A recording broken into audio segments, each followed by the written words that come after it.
Nosotros somos el equipo 7, el cual está conformado por mis compañeros Juan Acevedo, Diana Soto y su servidor Jacob Vázquez.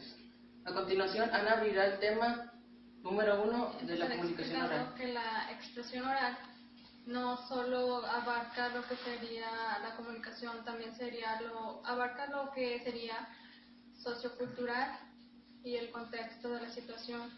Está la expresión oral reflexiva, que es un poco más, es un discurso elaborado con anterioridad que tiene el objetivo de persuadir y convencer. La expresión oral espontánea se le conoce también como las charlas que tenemos a menudo, porque también se le conoce como cotidiano. Es de lo que hablamos siempre y es más entre un grupo de personas que no están tan especializados. De ahí pasamos a la descripción, que sería para explicar ideas. Se usan textos científicos, en textos narrativos y en textos argumentativos. La descripción también sirve para detallar más las cosas, y en ella se usan los sustantivos y los adjetivos descriptivos. Seguido de eso está la narración, que es para, como se dice, narrar un hecho real o ficticio de manera creíble. Empieza con el planteamiento, que es donde se presentan los personajes y lo que sería el problema. El nudo es donde está el desarrollo del problema y cómo se va a solucionar. El desenlace es donde se supone va a encontrar una solución al problema que se desarrolla en el nudo. Y el texto narrativo se puede describir en primera, segunda y tercera persona. Después de eso está la argumentación, que sirve para hacer que las personas crean tu idea y convencerlas de que tú estás en lo correcto. Terminamos con el diálogo, que en sí es la charla que tienen un grupo de personas. Después de eso pasamos a las funciones del comunicador. El comunicador desarrolla el rol de comunicar un mensaje al oyente. La función lingüística es dependiendo de que sea culto, que sea estándar, que sea formal y también sería especializado. Está la función simbólica, que se desarrolla mucho en las redes sociales actualmente, es la más usada por los llamados emojis, que son imágenes que expresan emociones. Está la función organizativa, que es para designar roles en lo que sería una sociedad. El comunicador designa los puestos que cada quien tiene en una sociedad. Ahora yo les voy a hablar sobre dos temas que vienen siendo la escucha activa y las habilidades para la comunicación oral. Primero empezando por la que sería la escucha activa, que consiste en una especie de estrategia que trata de demostrarle al hablante que en realidad el oyente le ha estado poniendo atención en todo lo que ha estado diciendo.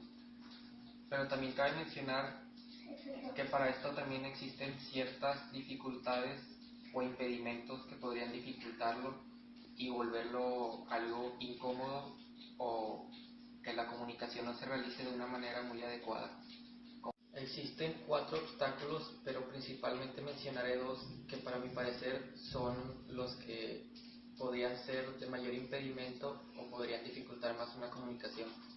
Primeramente está la conocida como atención dividida, que es cuando una persona intenta hacer varias cosas a la vez, que probablemente sea posible, pero su atención no está del todo centrada en una sola en específico, y esto puede dificultar su atención hacia lo demás. Otra sería la atención hacia nosotros mismos. A veces nosotros nos encontramos tan preocupados por nuestro discurso, la forma en que hablamos o por los gestos que hacemos, que no logramos ejercer la escucha activa de una manera correcta. Pero dejando de lado esto de la escucha activa, pasaremos a hablar sobre las que serían las habilidades para una comunicación oral. Cuando nos referimos a la comunicación oral, tenemos que tener presente que ésta trabaja con dos aspectos que serían la comprensión y la expresión. La expresión permite que el lenguaje sea expresado de manera correcta, adaptándose a diversas situaciones comunicativas para ayudar a emplearlo de una manera apropiada. Una estrategia para lograr todo esto antes mencionado sería centrarnos en los tres elementos de la comunicación. Uno de ellos serían los elementos visuales, que por ejemplo en una presentación o una conferencia, cuando la persona que está hablando puede tener cierto atuendo o ciertos accesorios que pueden llamar mucho nuestra atención, o ya hablando más específicamente sobre lo que sería la comunicación, en la presentación puede contener diversas imágenes o gráficos que sirven para llamar más la atención. El segundo serían los elementos vocales. Es la forma en que nosotros vamos a atraer o a retener la atención hacia nuestro discurso. Podemos dar un ejemplo. Cuando se da una orden, podemos darnos cuenta que no es la misma fuerza al hablar ni el mismo tono de voz que cuando se da una condolencia o se pide algún favor.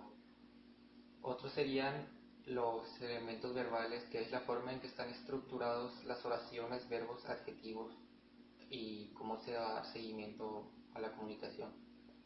En conclusión, podemos decir que toda comunicación empieza por los elementos visuales, para después pasar a los que ya mencioné, que son los vocables, que es donde se va a empezar a hablar sobre todo el tema en sí. Y al final sería lo de los verbales, es donde se va a poder saber si en realidad es una comunicación efectiva y si en realidad vamos a atraer la atención del público o de las personas que nos vayan a estar escuchando. Los últimos dos temas de los que me va a tocar hablar son habilidades de comunicación no verbal y habilidades de comunicación verbal. Empezaremos con el tema de habilidades de comunicación no verbal. Este tema es la principal fuente para poder expresarse de una persona. Es decir, si quieres demostrar tus sentimientos hacia una persona, o bien querer dar una expresión porque alguien hizo algo bien hecho o mal hecho. Este tipo de habilidad como metacomunicativa, eso quiere decir que requiere una reflexión. En este tipo de lenguaje no verbal se requieren de 5 formas básicas para poder dominarse. La primera es la sinestesia, o también llamada kinestesia. Esta es la habilidad por la cual expresamos una emoción o sentimiento a través del movimiento. Un ejemplo sería el propio cuerpo. Cuando una persona está relajada, esto demuestra confianza y seguridad, y demuestra que la persona está cómoda con su ambiente. En cambio, si una persona está en posición tensa, demuestra que tiene falta de confianza y que no está a gusto o cómodo en su ambiente de trabajo. Por otra parte, el rostro también puede comunicar. Un contacto visual directo, sin cambiar de dirección a ver otras partes, demuestra seguridad y positivismo. Esto demuestra que tienes gran confianza en ti mismo y que no tienes problemas al hablar. El punto número 2 es la paralingüística. Algunos de estos elementos pueden influir en las habilidades no verbales, por ejemplo, el propio silencio. El que una persona se mantenga en silencio puede significar muchas cosas, así como rechazo, aceptación o el mismo respeto. La risa también es una de estas habilidades paralingüísticas. La fluidez, el tono, el volumen y el ritmo son esenciales para crear un ambiente comunicativo, ya que estas hacen que las personas a nuestro alrededor puedan escuchar con atención y con claridad lo que una persona quiere expresar hacia los demás. El punto número 3 es la proxemia. Es el espacio que hay entre el comunicador. Cuando unas personas están más cerca de otra, esto demuestra que ambas personas se tienen gran confianza y afecto. Una de estas señales podría ser el que un amigo o un conocido te toca el hombro o te abrace. Esto señala que tienen ambos señales de confianza y amistad. El punto número 4 es el entorno. El entorno es el espacio en donde hablamos. Esto quiere decir que si una persona no se siente cómodo en el lugar donde está hablando, esta persona puede sentirse un poco retraída y nerviosa. En cambio, si una persona se encuentra en un entorno donde se está tranquilo, esta puede tener una mejor fluidez al hablar y puede expresarse de las maneras, y se puede expresar de unas maneras casi infinitas, ya que esta permite que esté relajado y pueda hablar con seguridad de sí mismo. El último punto es el tiempo. Este es el último punto del que vamos a hablar. ¿Qué es esto del tiempo? Es la cantidad con la que una persona va a hablar. Si una persona tarda mucho en hablar, esto significa que no conoce el tema con exactitud o no puede hablar de él, ya que faltan conocimientos previos. Si una persona habla demasiado rápido, significa que no tiene confianza y quiere terminar lo más rápido posible el trabajo. El tiempo que se debe tardar una persona debe ser el adecuado. ¿Qué es esto? Que una persona hable de sí mismo con confianza y seguridad y tarde el tiempo que él crea que sea necesario, siempre y cuando no hable demasiado rápido ni lento para abrumar a las personas que lo escuchan. Esto crearía un gran entorno de comunicatividad. A continuación haré unos cuantos ejemplos de habilidades no verbales con mi compañero Manuel. El primer ejemplo que veremos es un saludo. El que una persona salude significa que eres amable y tienes una amistad con esta persona. Otro ejemplo sería el apuntar. Esto normalmente las personas lo ven de mala educación porque se refieren a que lo estás viendo con malos ojos. De hecho, esta habilidad sirve para indicar o señalar, como es apuntar, un objeto o una persona refiriéndose a esa misma. Otro ejemplo es el aplauso. Cuando una persona aplaude significa señal de admiración y que esa persona a la que tú le aplaudes hizo un buen trabajo al hacer una actividad o al hablar. El último tema del que se va a hablar es la de habilidad de comunicación verbal. Este tema es el que hace que las personas se puedan comunicar y el hombre hable más de sí mismo y permite que nos podamos expresar con diferentes personas sobre diferentes ámbitos de la vida.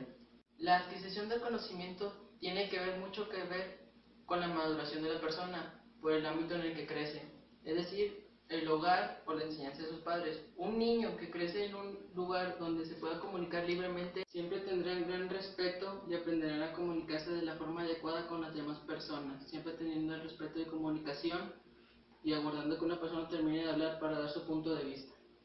Comunicarse verbalmente requiere de 4 puntos: hablar, escuchar, leer y escribir. Las características de la comunicación verbales son 3: la expresividad, el vocabulario y la asertividad. El primer punto, como ya se mencionó, es la expresibilidad. Esto quiere decir la forma en que la persona emite sus emociones a través del habla. Si una persona está triste, es normal que su voz se note un poco titubeante y aguda. En cambio, si está enojada, es fuerte y grave. Esto sirve más que nada para dar un poco de entonación al hablar y expresar sus sentimientos.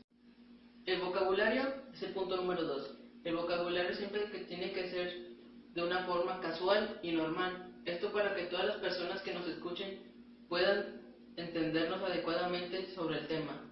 Si una persona tiene un lenguaje demasiado formal, muchas personas no podrían entender lo que esta persona quiere expresar o quiere emitir a los demás.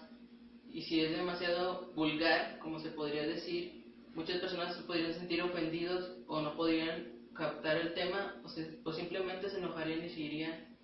Por eso el tema tiene que ser coloquial, para que todas las personas a nuestro alrededor puedan entender lo que el expositor quiere darles a entender. El tercer punto de las características de la comunicación verbal es la asertividad. Esto es lo que una persona quiere dar a emitir por medio de sus pensamientos. Para esto una persona tiene que saber lo que va a decir pensándolo antes de decirlo.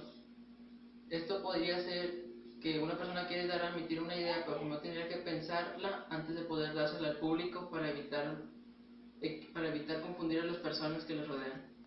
El último punto del que voy a hablar en este tema son los requisitos para una habilidad comunicativa efectiva. Esto quiere decir que una persona debe tener un gran avance en saber cómo expresarse y tener gran comunicación. Las habilidades comunicativas también dependen mucho del conocimiento de las personas. Esto quiere decir que si una persona no tiene suficiente conocimiento sobre el tema que va a impartir, este no podrá hacer de buena manera y será defectuoso y tendrá muchos errores. Para finalizar con este trabajo, la comunicación verbal y no verbal son muy importantes. De hecho, son las que más usamos en la vida cotidiana. Es por eso que debemos reforzarla cotidianamente. Con esto acabamos nuestra exposición. Nosotros somos el equipo número 4. Gracias por su atención.